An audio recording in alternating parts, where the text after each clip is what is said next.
Welcome to the Technology Pulse podcast, hosted by DALY Computers, providing comprehensive technology solutions to the public and private sectors for more than 35 years. Visit www.daly.com to learn more. Today's episode is brought to you by HP, optimizing the employee device experience with the power of analytics. And now here's your host, Rick from DALY. So joining us today on the Technology Pulse podcast, we have Kathryn Cordingley from HP. Kathryn, how are you? Oh, fantastic here for a Monday in the summer in New England. How about you? I'm doing very well, thanks. So, Kathryn, I have to say, we're going to be talking today a little bit about the hybrid workspace. I want to talk about that in just a bit. But first thing I always like to do is have you introduce sort of what it is that you do at HP, how long you've been there, sort of your main roles and responsibilities. I'd be pleased to share that. I have a really exciting and unique place that I sit at HP. It's the formerly known as the category group, but what that really means to us in regular words is I sit between our customers and our channel partners and what I call big HP and the kind of central folks who make sure every one of our 8 markets have a unified message. And I'm the liaison between that market and back to big HP to say, this works, we need this, more of this, less of that. And so that's allowed me to play on my coming up on about 24 years of experience that is kind of taken a winding road to be able to really speak to owning the category that I do of manageability services at HP. So again, I get that unique sit in the middle and I get to help drive how we roll out manageability services to North America. Fantastic. And I have to imagine that with manageability, one of the things that really comes up is hybrid. And I've been at a few HP events over the last several months where hybrid, of course, has been the big thing because everybody thinks that the pandemic changed business forever. And I have to think that they're probably right. As many organizations that are coming in and saying you have to be in the office full time, 5 days a week for your 40 hours, there are other organizations that are recognizing that people are just as productive, if not more so, working from a home office, and that there are situations where having people have that flexibility with hybrid, where you can be in the office some days and you can be working from a remote location some days. I won't say a home office, but just working remotely, where that has become more the norm than certainly in years past when telework, as it used to be called, was used it was used very sparingly. It was only in extreme situations. And so I have to imagine that hybrid is something that's really big on your radar. We joke because I have a couple of peers that we try not to say it during the speech or during our presentation because it's a bit overused. And what we found is it means completely different things to different people, what their version looks like. You kind of alluded to it. One company may be in the office 4 days a week and that's their hybrid. Another may be 2. Another may be, all summertime they're remote and then winter. Like it not only changes company to company, it can change within the company. A famous one that happened like 8 months ago, Bob Iger with Disney. He came back into the picture. He brought them back into the office 4 days a week. Like Friday, they were doing whatever they were doing. Come Monday, Bob's back in the picture and says, I want everybody back in. So to your comment about how it changed business forever, it did. We are now designing infrastructure, solution, process, services to meet this kind of a remote worker world that we don't know what it's going to look like, and neither do you. So you've kind of got to be prepared for anything. And what our advice at HP has been is adoption of the cloud, the services, the software, the hardware, the technology that brings together being able to do this in a better manner. The tech is there. The adoption is slow. And I think we found the pandemic was a forcing function, and it forced a lot of folks into a great outcome. You said it. Remote ease to take care of remote users, flexibility for everybody, right? But to do that, all of that, you have to make sure that you are providing a secure, connected, productive environment. That's hard because of the way we've been doing things for 20 years in an office on a network. So remote really did challenge everybody to do things differently with the promise of a better way to handle whatever your version of hybrid is going to look like. So that And they're saying the juice is worth the squeeze. well, and that's true. That's true. And as someone who does work remotely quite a bit, I can certainly say that not spending an hour to an hour and a half of my day commuting is much more, it makes me much more productive. I start work earlier. I don't mind working later because my commute is just but a few steps. And so I have to think that that's not something that's just unique to me. I have to think that that's probably a lot of different workers and a lot of different organizations. But I imagine in order to try to help with that adoption, there's a lot of data that needs to be pulled, that needs to be studied. I think you're hitting the nail on the head on that, because how do you take good care of your people if you don't know about your people, right? Right. And they used to just all be in the building. That's not the case. So Exactly. It used to be real easy to yes. keep track of things because you could see how the network was performing, or you could see, if you had an issue with devices, it was just a few steps down the hallway or maybe just a different floor to get to somebody who can help you. But now we're talking about, again, people who are in a totally different location with a completely different setup than what they have. And I think that's one of the biggest challenges for hybrid is to try to make that setup almost seamless, where you are going to be just as productive and just as connected in a remote location as you are in an office setting. So if we were on video, you'd see me kind of smirking a little and smiling, because I feel like the conundrum that tech leadership is sitting between. They want us back in the office for culture, right? To feel connected, because they believe, and I'm using they elusively, C-level leadership in corporate America. I'm going to be broad. Organizational leadership, shall we say. And I think they want us back in the facilities. They want us back in the offices, the schools, the buildings that they're paying for.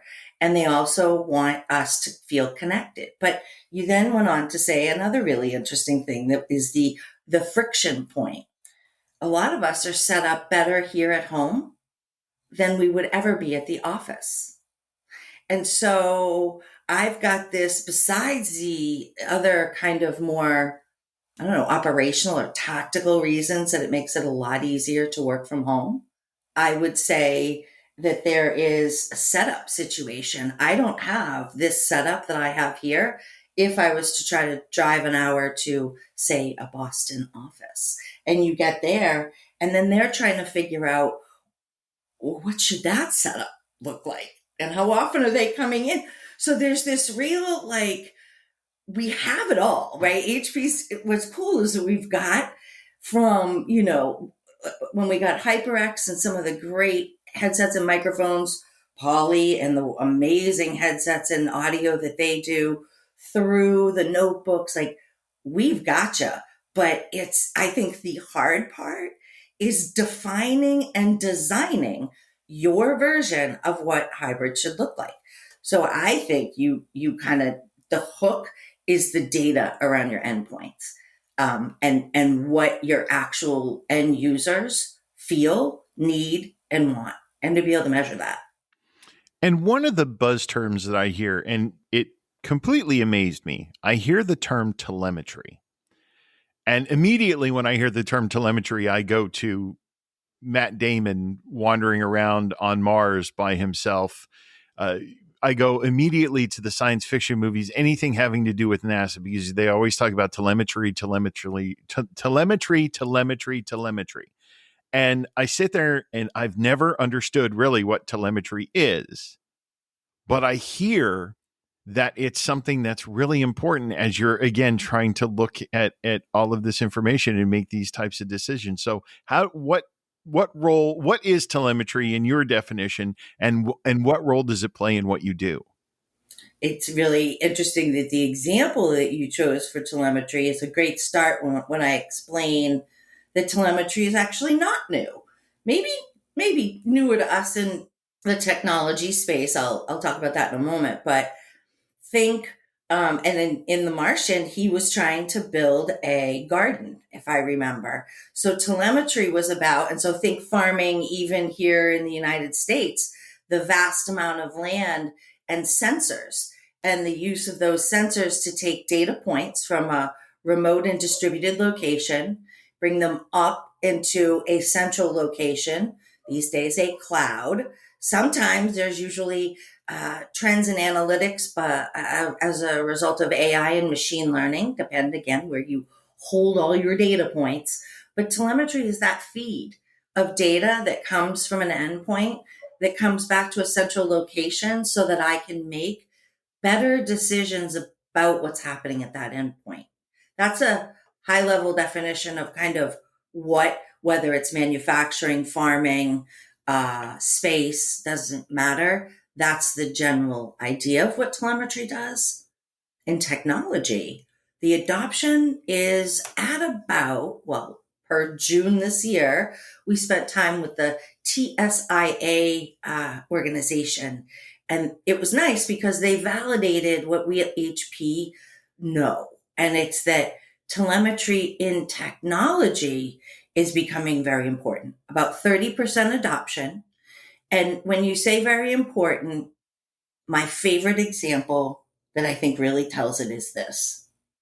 If you are an IT leader and you're responsible for a set of client devices in your network, I look at your network like your home, and I look at you as the IT leader as the parent, and I look at your devices as your children. And the way I talk to our customers is, can you see all of your devices, no matter the brand, the OS, no matter if they're on your corporate network or off? Do you have full visibility to your fleet? Rick, 8 out of 10 customers tell me no, they don't. Today, they don't. So let's go back to the parenting. Right. If you can't see the kids when they leave the house, how are you making sure that they are secured, that they are managed, they have the right things, doing the right things, and then to elevate it, which is this end user experience, you have to then take that data to say, how are we doing? And then pivot to tweak and to deliver back a better experience. But doesn't it all start with a baseline of visibility? It does. And so that telemetry is the first part of that visibility. Absolutely. And you think back in the day, back when we were teenagers, you left the house, there were no cell phones. You basically, our parents were trusting that we were going to act responsibly and come back safe. Yeah. But today the technology has evolved so much so that it's so different. I can look now on an app on my phone and I can see how many miles my vehicle has been driven. I can see what my gas tank level is. I can see what the tire pressure is, how long until I have to go to my next oil change. When I eventually have a teen driver, I can put it in teen driver mode so I can see how fast they've been going, how far they traveled.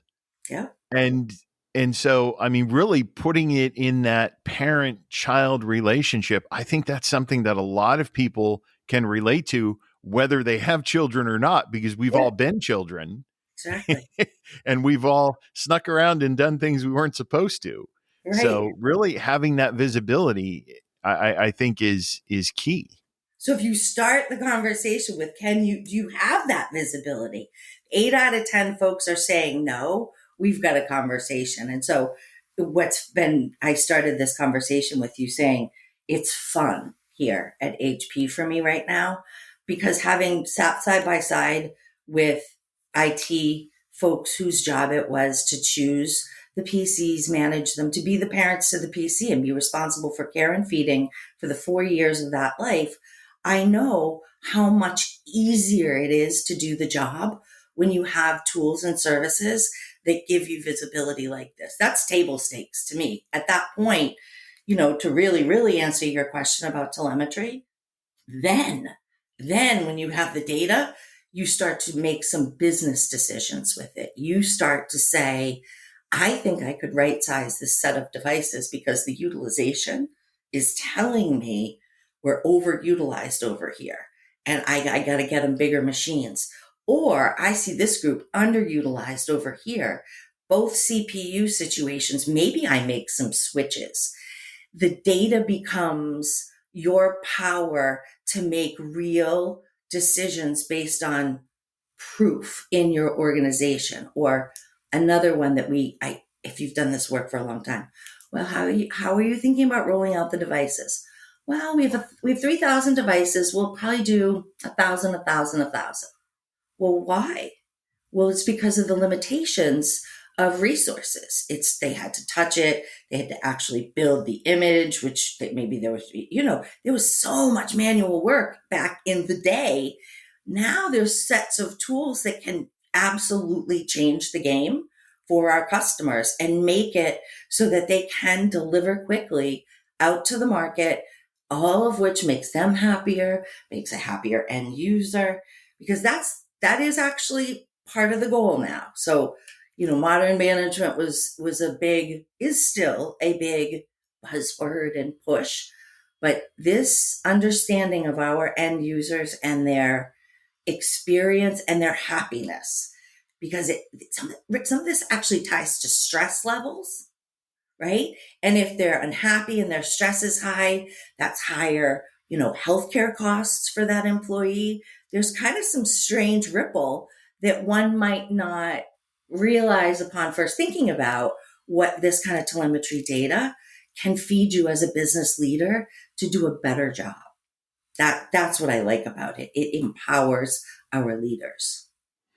And it's not just reactive, it's proactive. Yeah.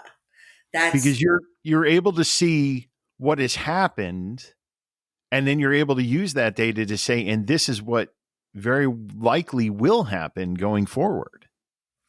What was I thinking about? It's software on a crystal ball, right? A little bit of crystal ball action.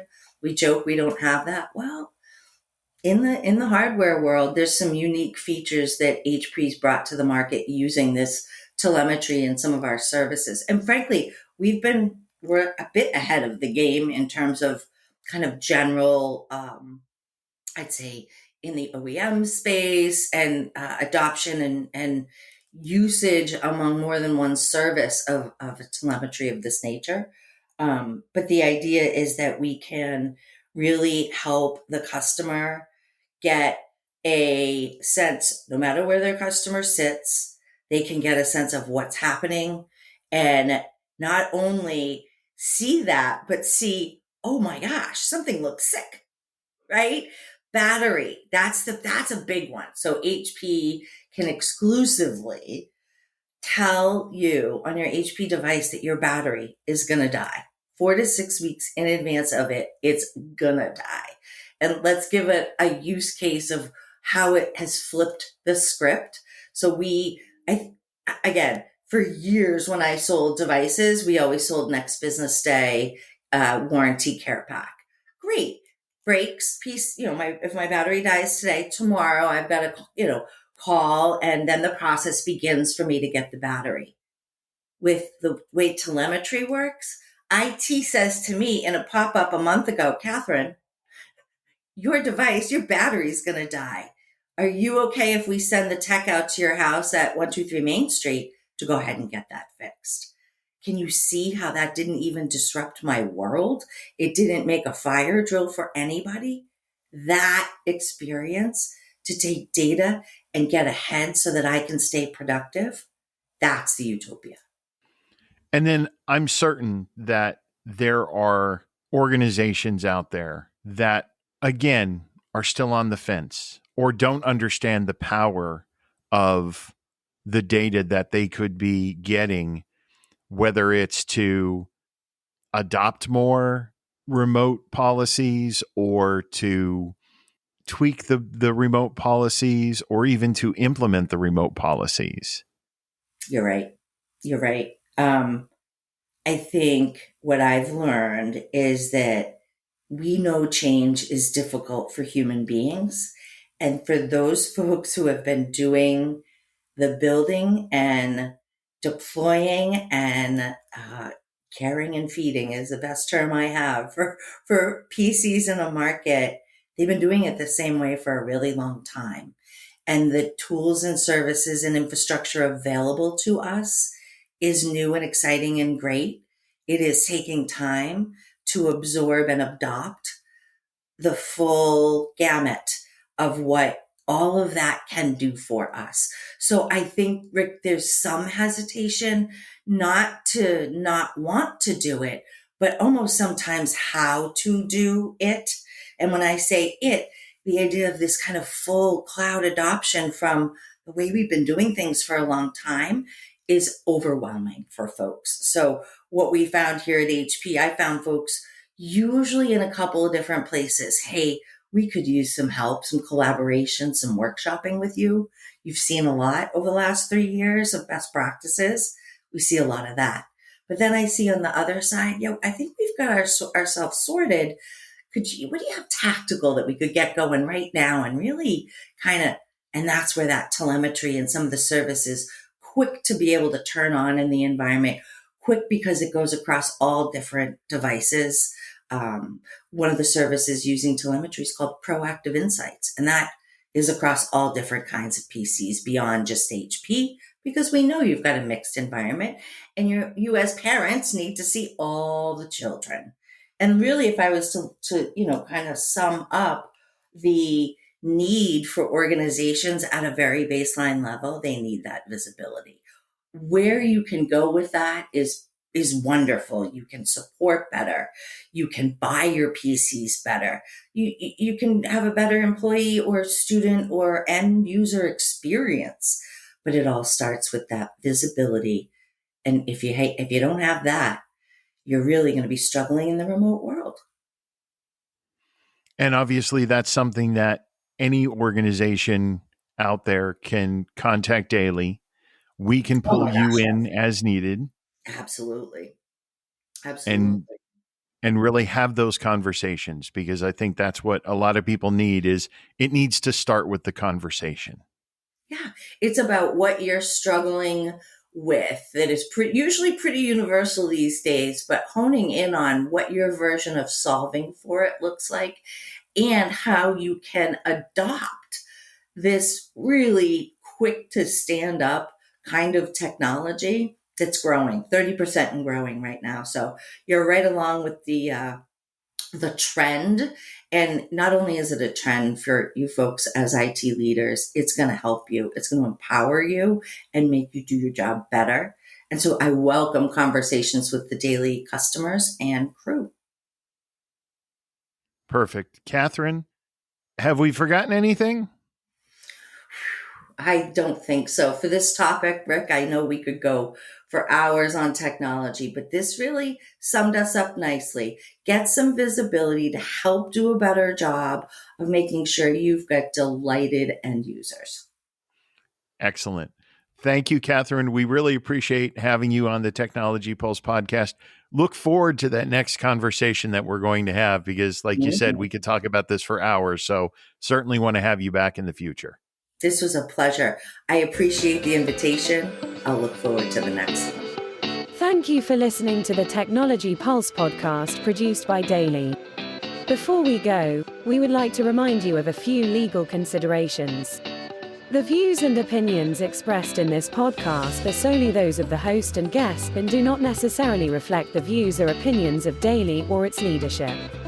This podcast is provided for informational purposes only and is not intended to provide legal, financial, or other professional advice. The content of this podcast is protected by copyright laws and may not be reproduced, distributed, or transmitted without the written permission of DALY Computers Inc. Any products, services, or other references mentioned in this podcast are for informational purposes only, and do not constitute an endorsement or recommendation by DALY. Thank you again for listening. If you have any questions or comments, please feel free to contact us at marketing@daly.com.